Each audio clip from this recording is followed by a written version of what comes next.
Okay, I have given up. All right. Let me tell y'all how this all started between me and my husband. We met at the University of Tennessee while he was stalking me. He was so tickled with me. Okay, he was getting an MBA. I was finishing up my undergraduate. He is so smart and such an overachiever that he had already gotten an undergraduate, worked for 2 years, and got an MBA. I was just finishing mine up, my undergraduate, because I'm so fun. And I thought, oh my gosh, he is so smart. He can do math. He can reconcile a checkbook.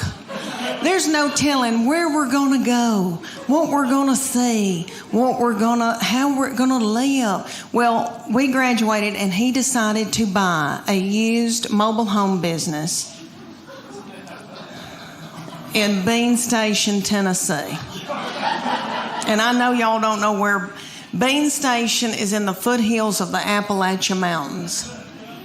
Did any of y'all ever see Deliverance? I think they filmed that there.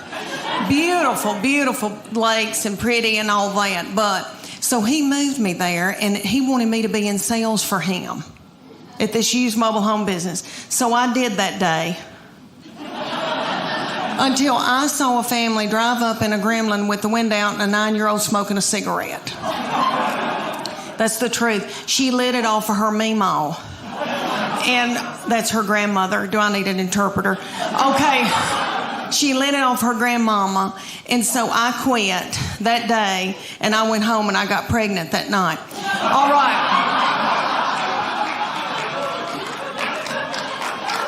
Thank you. He plays the mountain dulcimer and the banjo. He woodworks. He makes spoons.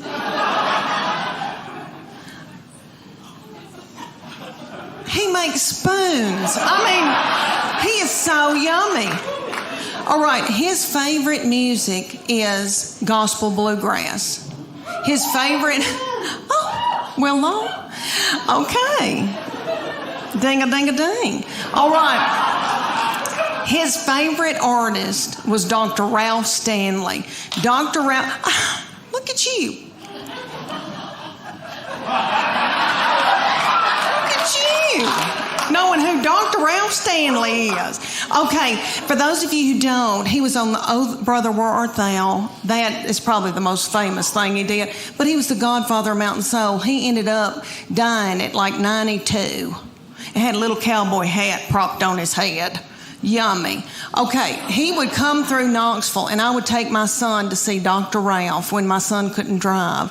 They propped little Dr. Ralph up on stage because he was so old.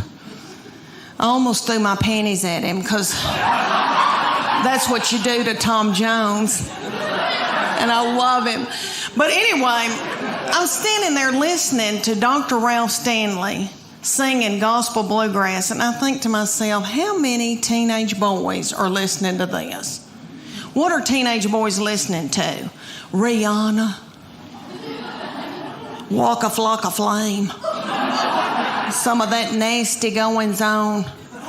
I thought, wouldn't it be funny if I had to yell at my boy, turn that gospel bluegrass down.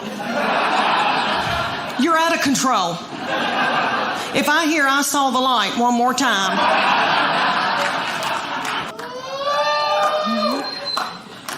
Thank you. I need that. It was the early 80s when I played, and I had really big hair. I used to hot roll my hair to play ball. We all did. Okay. So, and I am from such a little bitty farming community, and it's 500 people in Middle Tennessee, and we didn't know what waterproof mascara was. So by the end of my games, I looked like, say, if Tammy Wynette and Alice Cooper had a child together.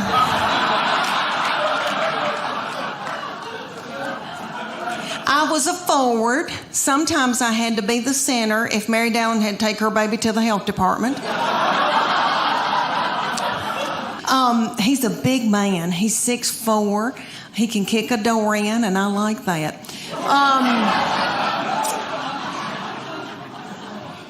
He works like a dog, and he loves a baby. Let me tell y'all that he is a baby cuddler at East Tennessee Children's Hospital. He cuddles the drug-dependent babies every week of the world as a volunteer. I know, sweet. He didn't help me with mine.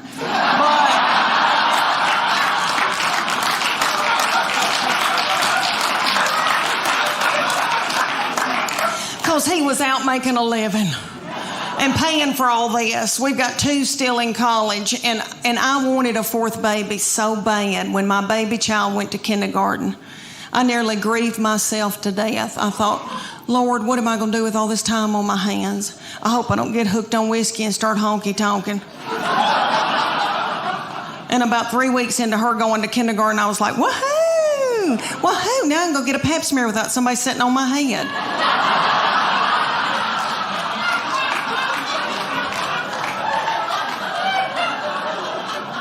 But my husband, when I dropped her off, he said, meet me at the IHOP. Because he knows that pancakes get me through a hard time. And I was crying, and I said, I want another baby. And he said, why don't you get a job?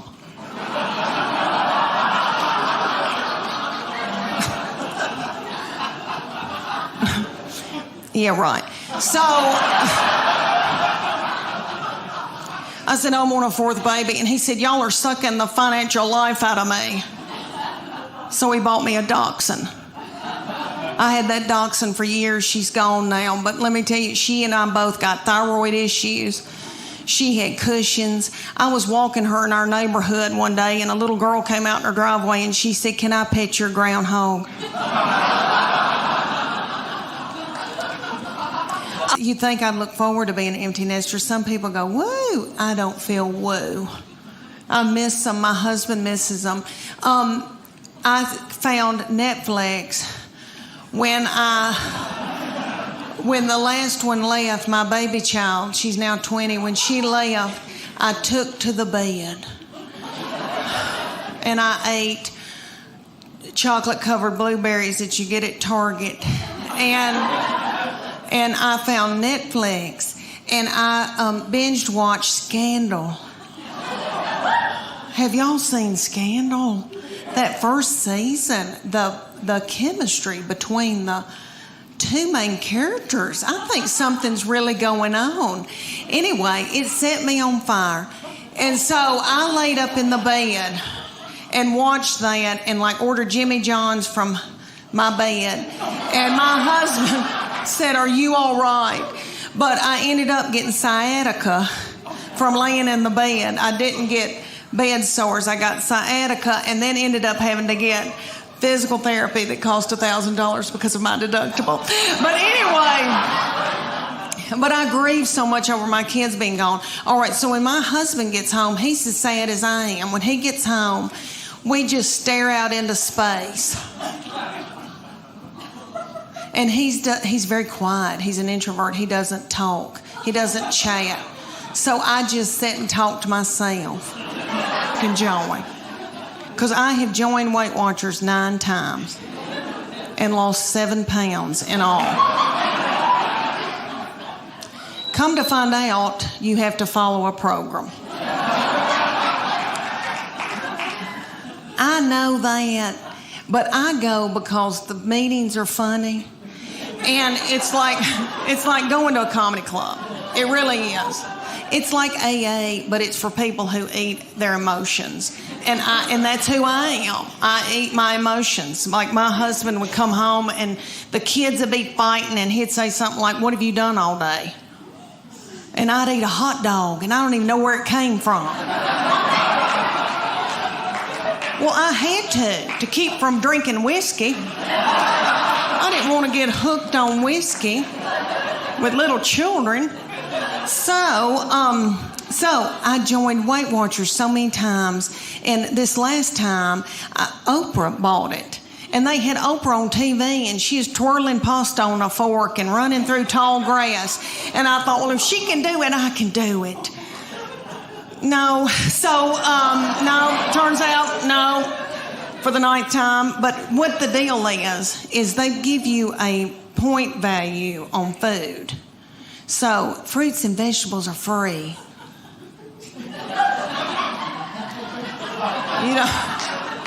You don't care, really.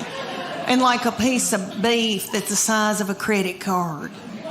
It's like 5 points or something like that. You don't want any of that. You're so hungry when you start that you could eat the wallpaper off the walls. You want a Snickers bar, but they're like 12 points. My sister goes on it every time I do, and she'll call me and she'll say, it's noon, and I've eaten all my points. Oh, y'all, I've done every kind of exercise in the world. And when I was y'all age, I was so gung-ho.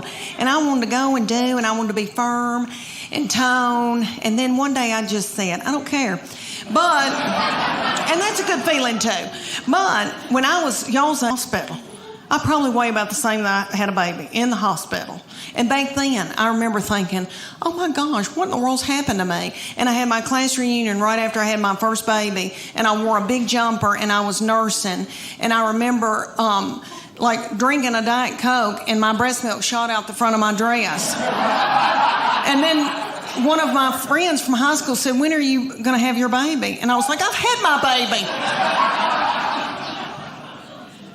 But anyway, I feel fat, and it's my hormones. I have no testosterone.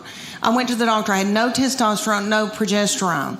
I have way too much estrogen, which evidently makes you bitter and angry and hateful. That's what my family says. I think they're bitter and hateful and angry. But it has messed up my weight and all that. Well, that, and I've been eating white flour. But right here, I'm going to tell y'all what your future is going to be, okay? All right, when you get to be about your mid-40s, you're going to start a thing called perimenopause. It's before you go through menopause, and it makes you crazy. And you sweat in the bed at night. Okay, and all your hormones get messed up. All right, I go to the bedroom, and I am so hot at night that I put the air on 68 because I don't want to die. My husband puts it back up on 70, and he says, you're freezing me to death. He's having to wear pajamas for the first time in our marriage. Okay. He said, I can see my breath. That's a lie. But I know he is cold because one time he had to wear a toboggan. But anyway, we get in the bed, and that big beagle, who is 10 years old, a boy named Augie, who is so sweet, my husband spoons him in the bed. And then we've got a new little beagle that is a pocket beagle, and her name is Gigi, and she is so yummy. And she had a nervous tick when we got her, and she ate our couch. But other than that, I love her. And she gets in the bed, and she backs her little butthole up against my head at night, right here. And when we get, all right, so when my husband spoons that big one will wall his eyes at me and looks like, I don't want him. I want you. So when my husband drifts off to sleep, that big beagle scoots over and then gets in the crook of my legs. So through the night, I break out in a sweat because I'm in perimenopause, and it's right here in the back of my neck. Dr. Oz said it. Okay, so then I'm sweating like I've done Zumba all night. And my husband snores. It depends on if he's put on weight. If he's stressed out at work, he'll put on weight. He'll eat a bunch of white flour. And then he snores a different way. But if he's playing tennis and he's watching what he eats, this is really how he snores. He starts going,